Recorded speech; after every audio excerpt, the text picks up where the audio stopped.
Эгер сиз чыркыраган чындыкты, жүрөккө жакын эмоцияны уккуңуз келсе, биздин модераторго жазылыңыз. Соке соттолуш керек. Ушундай билдирүү менен мурунку Ош УВДсынын башчысы Абдылда Капаров бир туугандар Сооронбай Асылбек Жээнбековдорду сотко берген.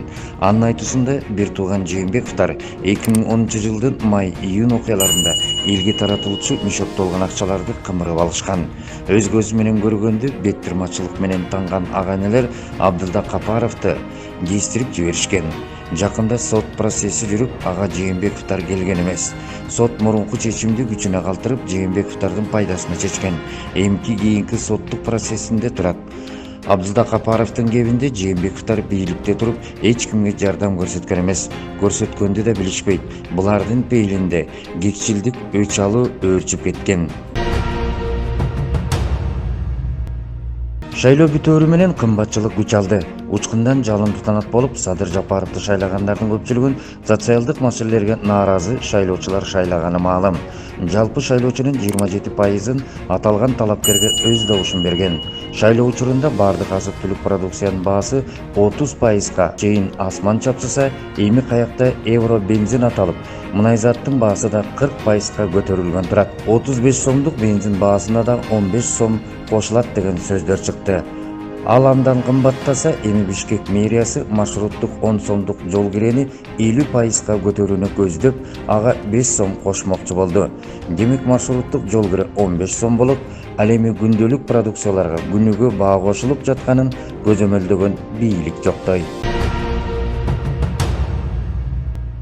Соттордон өч алуу болуп жаткандай. Акыркы кездерде соттор соттолот деген көбү-шыбыр кептер шыгырай баштады.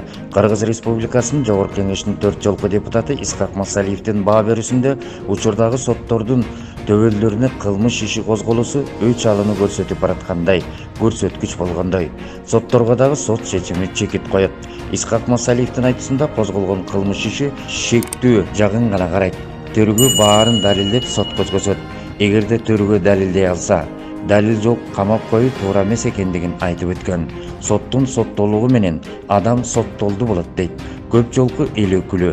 Айта кетсек, Жогорку соттун төрайымы Калиева, Жогорку соттун судьялы Боронбаева Осмоналиевдерге мыйзамсыз байып кетүү беренелери менен Коопсуздук комитети тарабынан кылмыш иши козголгон.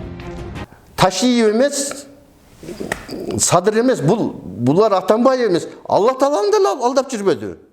Жетер эмеспи? Массалык маалымат каражаттарда жанагы биздин мусулмандарыбыз кийип алган кийимдерди кийип алып, Меккеге чейин барып, жандагы мына жердин биздин муфтийдин өкүлдөрүн алып алып, бул ыймандуу киши деп, таасирдүү киши, таза киши, казынага кол салбай турган киши, мамлекетти оңдой турган киши деп көркөмдөп клиптери тартып жүргөн.